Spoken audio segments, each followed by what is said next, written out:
Hi friends, welcome to மூன்று முடிச்சு promo. இன்றைக்கி நம்ம மூன்று முடிச்சு சீரியலில் என்ன விறுவிறுப்பான விஷயம் அப்படின்னு பார்க்கறதுக்கு முன்னாடி நம்ம சேனலை சப்ஸ்கிரைப் பண்ணலை அப்படின்னா மறக்காமல் சப்ஸ்கிரைப் பண்ணிக்கோங்க. இப்போ வாங்க அந்த விறுவிறுப்பான விஷயம் என்ன அப்படின்னு சொல்லிட்டு பார்த்துடலாம். இவ்வளோ நாள் நம்ம அருணாச்சல ஐயா பொட்டி பாம்பாக தான் இருந்தாங்க. ஏன்னா எது சொன்னாலுமே அமைதியாக தான் போவாங்க, அமைதியாக தான் கேட்பாங்க.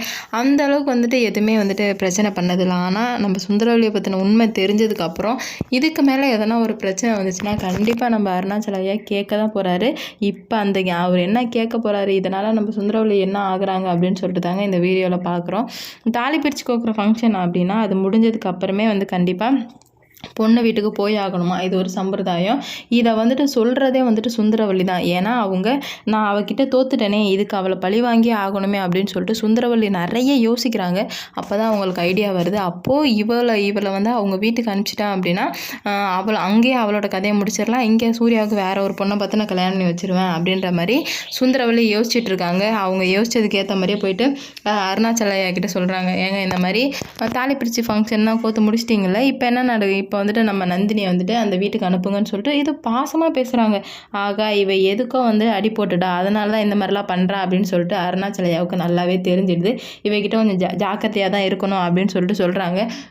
சூப்பர் சுந்தரவல்லி, நான் 2 பேருமே அனுப்பி வைக்கிறேன், நல்ல வேலை நீ சொன்ன, எப்படி திடீர்னு இப்படி மாறின அப்படின்னு கேட்கும்போது, என்னது 2 பேரா, ஏன் 2 பேரை அனுப்புறீங்க, அவள் மட்டும்தான் அந்த வீட்டுக்கு போகணும், ஏன் புள்ள அந்த வீட்டுக்கு போக மாட்டா, இந்த வீட்டு இளவரசன் எப்படி அந்த குடிசைக்கு போய் போவான் அப்படின்ற மாதிரி கேட்க, அதெல்லாம் நீ சொல்ல முடியாது சுந்தரவல்லி, கண்டிப்பாக அவன் போய் தான் ஆகணும். ஏன்னா தாலி பிரித்து முடிச்சதுக்கப்புறம் புருஷன் முன்னாடி 2 பேர் தான் அந்த வீட்டுக்கு போய் ஆகணும் அப்படின்னு சொல்லும்போது சுந்தரவல்லி பிரச்சனை பண்ண ஆரம்பிச்சிடுறாங்க. இல்லை, என்னானாலும் அவன் போகக்கூடாது, அப்படி அவனை எதனா சம்மதிக்க வச்சு போக வச்சிங்க, என்னை மனுஷனாவே பார்க்க மாட்டீங்கன்னு சொல்லிட்டு சுந்தரவல்லி வேகமாக சத்தம் போடும்.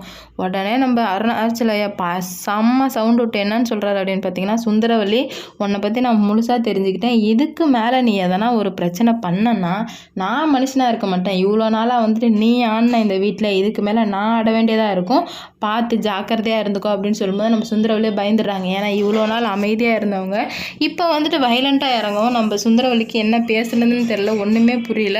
அதனால் சுந்தரவல்லி இதுக்கு மேலே இவரை நம்பக்கூடாது, பிளான் சேஞ்ச் ஆகணும் அப்படின்ற மாதிரி யோசிக்கிறாங்க.